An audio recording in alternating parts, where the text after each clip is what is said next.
Assalamualaikum warahmatullahi wabarakatuh. Di sini saya akan menjelaskan tentang pengertian kebijakan moneter. Kebijakan moneter pada dasarnya merupakan suatu kebijakan yang bertujuan untuk mencapai keseimbangan internal atau pertumbuhan ekonomi yang tinggi, stabilitas harga, pemerataan pembangunan, dan keseimbangan eksternal atau keseimbangan neraca pembayaran, serta tercapainya tujuan ekonomi makro, yakni menjaga stabilisasi ekonomi yang dapat diukur dengan kesempatan kerja. Selanjutnya, saya akan menjelaskan tentang tujuan kebijakan moneter. Kebijakan moneter adalah semua upaya atau tindakan bank sentral dalam mempengaruhi perkembangan variabel moneter, yaitu uang beredar, suku bunga, kredit, dan nilai tukar, untuk mencapai tujuan ekonomi tertentu. Sebagai bagian dari ekonomi makro, tujuan dari ekonomi moneter adalah untuk mencapai sasaran-sasaran kebijakan makroekonomi, antara lain pertumbuhan ekonomi, penyediaan lapangan kerja, stabilitas harga, dan keseimbangan neraca pembayaran. Keempat sasaran tersebut merupakan tujuan akhir dari kebijakan moneter.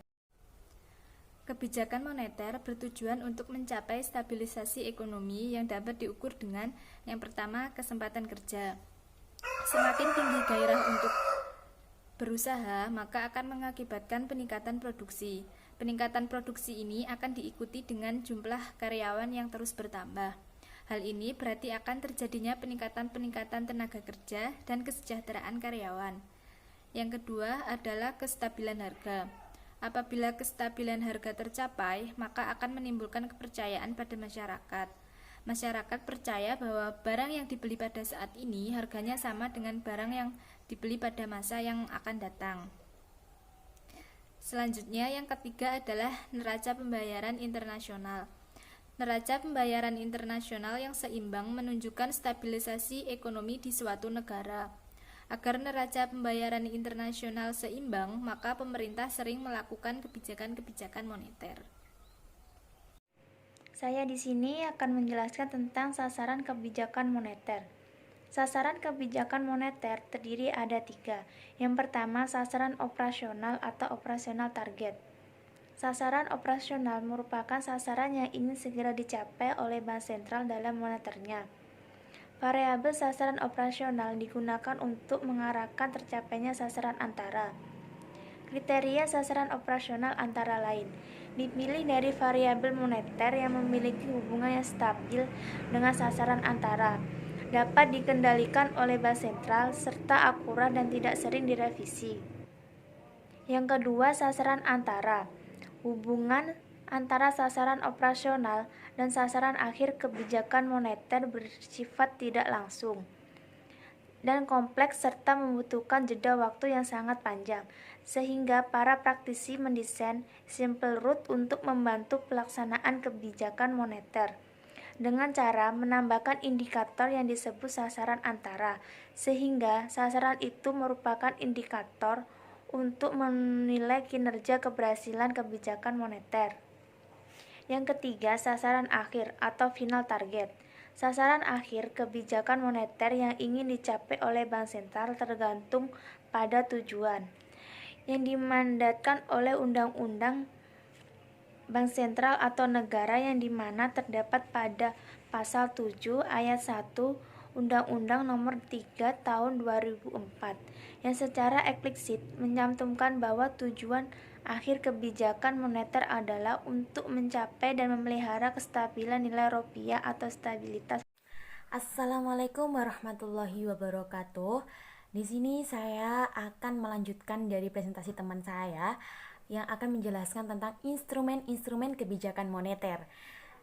Instrumen pengendalian moneter merupakan alat-alat operasi moneter yang dapat digunakan oleh bank sentral dalam mewujudkan tujuan akhir yang telah ditetapkannya. Nah, instrumen ini terdiri dari 4 macam. Yang pertama adalah operasi pasar terbuka atau OTP, yang kedua tingkat bunga diskon, yang ketiga giro wajib minimum atau reserve recruitment, yang keempat adalah himbauan moral. Oke teman-teman, yang pertama kita akan membahas tentang operasi pasar terbuka atau open market operation. Jadi instrumen ini merupakan kebijakan moneter yang terpenting karena merupakan determinan utama antara perubahan tingkat suku bunga dan monetary base, serta menjadi sumber utama untuk mempengaruhi fluktuasi jumlah uang beredar. Nah, kebijakan ini meliputi tindakan menjual dan membeli yang di surat-surat berharga yang dilakukan oleh bank sentral. Nah, tindakan ini memiliki dua pengaruh utama terhadap kondisi pasar uang. Yang pertama, menaikkan cadangan bank-bank umum yang turut dalam transaksi. Hal ini dikarenakan pembelian surat berharga, misalnya bank sentral akan menambah cadangan terhadap bank umum yang menjual surat berharga. Akibatnya, bank umum dapat menambah jumlah uang yang beredar melalui proses penciptaan kredit. Pada saat bank sentral menjual surat-surat berharga di pasar terbuka, cadangan bank-bank umum akan menurun. Nah, berikutnya bank-bank ini dipaksa untuk mengurangi penyaluran kreditnya. Dengan demikian akan mengurangi jumlah uang yang beredar. Nah, yang kedua adalah tindakan pembelian dan penjualan surat berharga akan mempengaruhi harga. Kebijakan ini dilakukan dengan cara menjual sertifikat Bank Indonesia atau SBI atau membeli surat berharga di pasar modal. Ini kebijakan yang pertama tadi atau OPT ya. Nah, OPT ini merupakan instrumen kebijakan moneter tidak langsung yang penting karena melalui OPT, Bank Sentral dapat mempengaruhi sasaran operasionalnya, yaitu suku bunga atau jumlah uang beredar secara lebih efektif. Dikatakan demikian karena sinyal arah kebijakan moneter dapat disampaikan melalui OPT yang pelaksanaannya dilakukan secara terbuka dan pembentukan suku bunganya ditentukan berdasarkan mekanisme pasar. Selain itu, OPT juga dapat dilakukan atas inisiatif bank sentral dengan frekuensi dan kuantitas sesuai dengan yang diinginkan. Oke teman-teman, instrumen yang kedua itu ada tingkat bunga diskon. Nah, untuk kebijakan ini meliputi tindakan untuk mengubah tingkat bunga yang harus dibayar oleh bank umum dalam hal meminjam dana dari bank sentral. Nah, kebijakan ini pada dasarnya bertujuan untuk mempengaruhi tingkat diskonto yang selanjutnya dapat mempengaruhi beredar uang atau uang yang beredar melalui perubahan tingkat bunga pinjaman. Dengan menaikkan diskonto, maka biaya untuk meminjam dana dari bank sentral ini akan naik, sehingga akan mengurangi keinginan-keinginan bank-bank umum yang ingin meminjam dana ke bank sentral. Nah, ini maksudnya gini teman-teman. Jadi instrumen yang kedua ini atau tingkat bunga diskon ini memiliki kebijakan yaitu menaikkan diskontonya. Jadi di sini jika diskontonya itu dinaikkan, maka bunga dalam peminjaman dana dari bank sentral itu akan naik.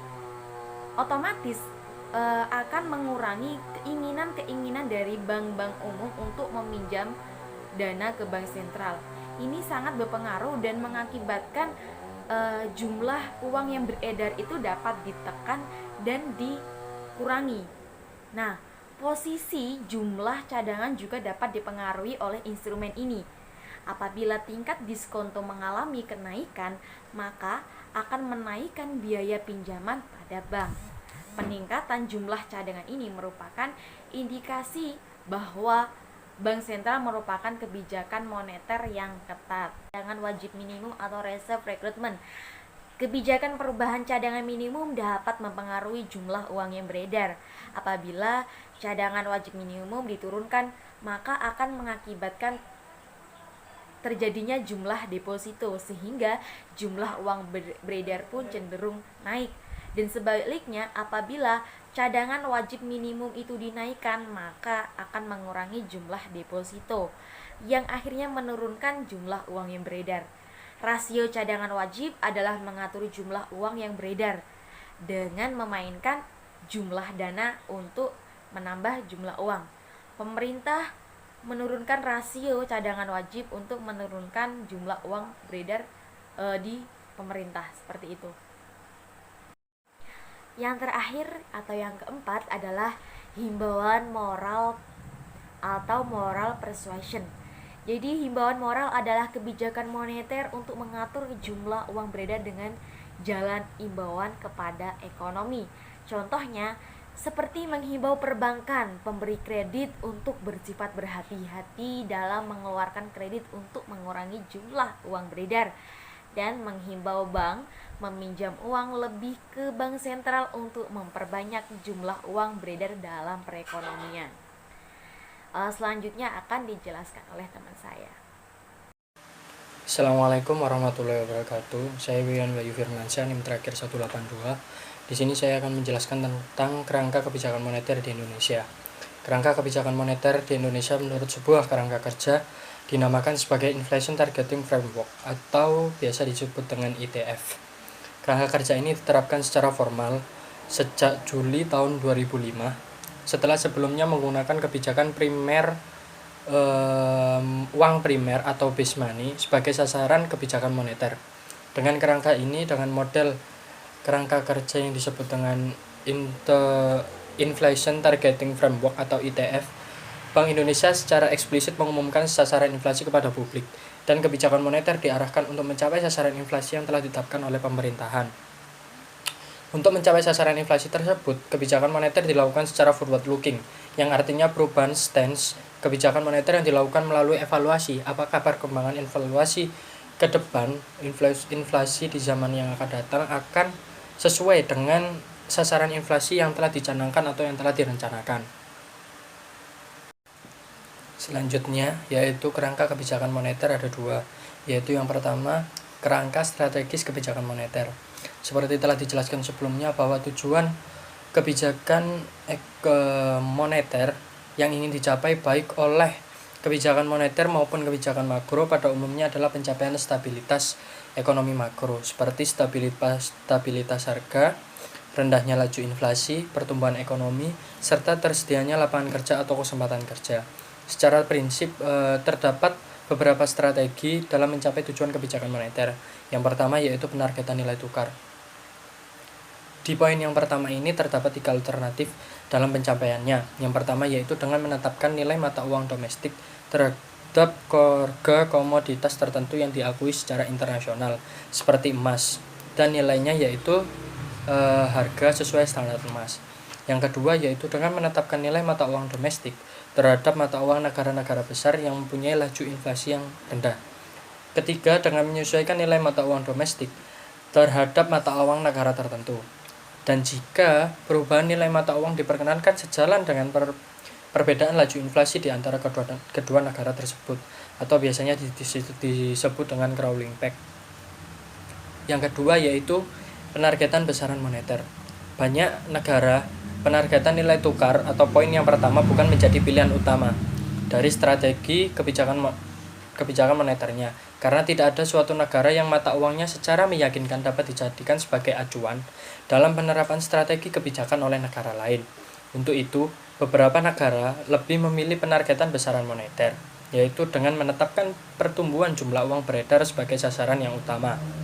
Kelebihan dari penargetan besaran moneter ini dibandingkan dengan penargetan nilai tukar adalah dimungkinkannya kebijakan moneter yang independen, sehingga bank sentral dapat memfokuskan pencapaian tujuan yang ditetapkan seperti laju inflasi yang rendah dan pertumbuhan ekonomi yang berkesinambungan. Yang ketiga yaitu penargetan inflasi. Dengan melemahnya hubungan antara besaran moneter dan sasaran akhir dari kebijakan moneter, banyak negara mulai mengadopsi penargetan inflasi dalam pelaksanaan kebijakan moneternya. Penargetan inflasi dilakukan dengan mengumumkan kepada publik mengenai target inflasi jangka menengah dan komitmen bank sentral untuk mencapai stabilitas harga sebagai tujuan jangka panjang dari kebijakan moneter. Dengan menargetkan inflasi sebagai jangkar nominal bank sentral dapat menjadi lebih kredibel dan lebih fokus di dalam mencapai kestabilan harga sebagai tujuan akhirnya. Yang terakhir yaitu yang keempat, strategi kebijakan moneter tanpa jangkar yang tegas. Di poin yang terakhir ini, dalam rangka mencapai kinerja perekonomian yang memuaskan termasuk inflasi yang rendah dan stabil, strategi kebijakan ekonomi moneter atau strategi kebijakan moneter dapat dilakukan tanpa menerapkan penargetan secara tegas, tetapi tetap memberikan perhatian dan komitmen untuk mencapai tujuan akhir dari suatu sasaran akhir kebijakan moneter. Yang kedua yaitu kerangka operasional kebijakan moneter. Kerangka operasional kebijakan moneter adalah rangkaian langkah-langkah bank sentral dari penentuan dan perakiraan sasaran akhir, pemantauan variabel-variabel ekonomi keuangan yang dijadikan dasar perumusan kebijakan moneter, hingga pelaksanaan pengendalian moneter di pasar uang untuk tercapainya sasaran akhir dari tujuan utama kebijakan moneter. Sekian dari kami. Apabila ada salah kata yang kurang berkenan, kami mohon maaf sebesar-besarnya. Assalamualaikum warahmatullahi wabarakatuh.